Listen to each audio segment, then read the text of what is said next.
for It's this a shame the puck missed the net. It wasn't really very tough team, was it? No, just a bunch of softies. It was I'll tell you, here's a funny story I just thought of and I think it was Jim McKenney's line. He said, when we had to go down to Philadelphia to play a game and the team bus pulled up in front of the building and we got off to get into the Spectrum, he said the bus didn't stop shaking for 10 minutes after we got off it.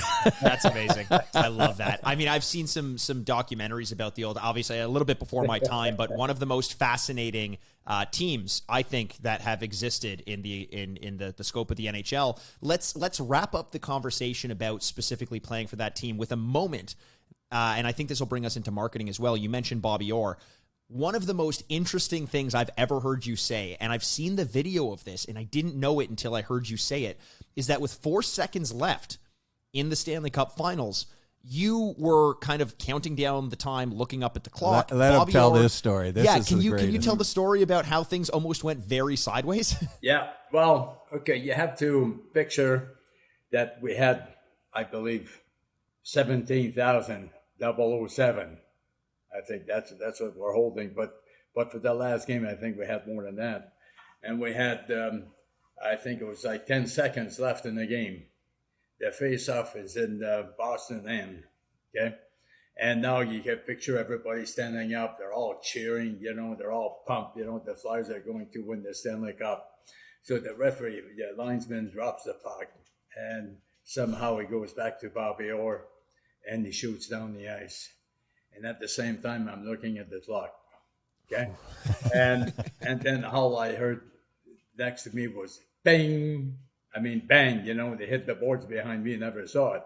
So if he would have scored, first of all, I don't think I'd be doing the interview with you today.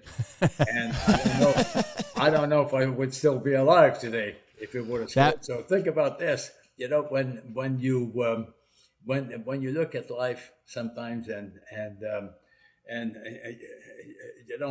it's good to go back and remember those situations because, there's one word I live by every day. It's very important to be grateful, to be grateful that it didn't go in and miss the net. So right. Then we won can you imagine that puck going down? You got a 1-goal lead. Uh-huh. Mm-hmm. And he's down at the other end just looking up, trying to envision what's going to happen in the next 4 to 7 seconds. And he hears the puck hit the boards beside the net. Yeah. And if it hits the boards, well, I don't know what's wrong, but Bobby Orr wasn't much of a player or he would have hit the net.